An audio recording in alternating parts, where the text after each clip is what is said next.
Hebreus capítulo 7.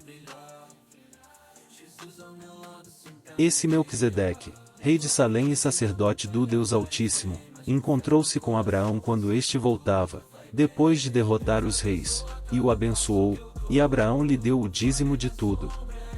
Em primeiro lugar, seu nome significa Rei de Justiça, depois, Rei de Salém quer dizer Rei de Paz.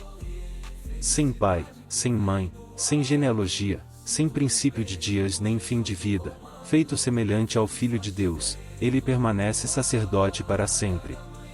Considerem a grandeza desse homem, e até mesmo o patriarca Abraão lhe deu o dízimo dos despojos. A lei requer dos sacerdotes dentre os descendentes de Levi que recebam o dízimo do povo, isto é, dos seus irmãos, embora estes sejam descendentes de Abraão.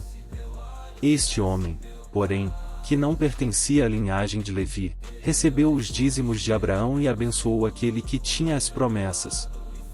Sem dúvida alguma, o inferior é abençoado pelo superior.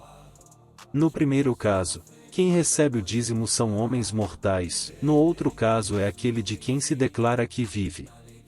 Pode-se até dizer que Levi, que recebe os dízimos, entregou-os por meio de Abraão, pois, quando Melquisedeque se encontrou com Abraão, Levi ainda estava no corpo do seu antepassado. Se fosse possível alcançar a perfeição por meio do sacerdócio levítico, pois em sua vigência o povo recebeu a lei, por que haveria ainda necessidade de se levantar outro sacerdote, segundo a ordem de Melquisedeque e não de Arão? Pois quando há mudança de sacerdócio, é necessário que haja mudança de lei.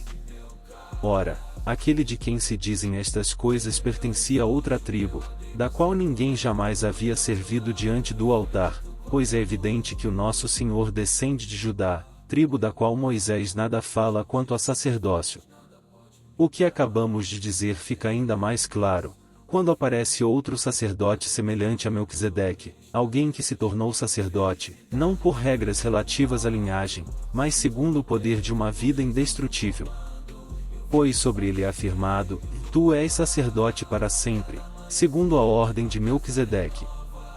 A ordenança anterior é revogada, porquanto era fraca e inútil, pois a lei não havia aperfeiçoado coisa alguma, sendo introduzida uma esperança superior, pela qual nos aproximamos de Deus. E isso não aconteceu sem juramento.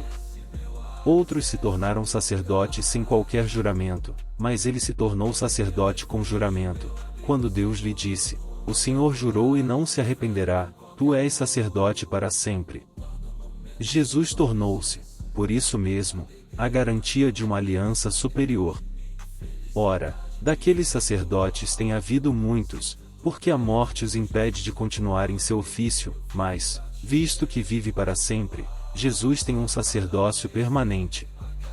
Portanto, ele é capaz de salvar definitivamente aqueles que, por meio dele, aproximam-se de Deus, pois vive sempre para interceder por eles. É de um sumo sacerdote como este que precisávamos, santo, inculpável, puro, separado dos pecadores, exaltado acima dos céus. Ao contrário dos outros sumos sacerdotes, ele não tem necessidade de oferecer sacrifícios dia após dia, primeiro por seus próprios pecados, e depois, pelos pecados do povo. E ele fez isso de uma vez por todas quando a si mesmo se ofereceu.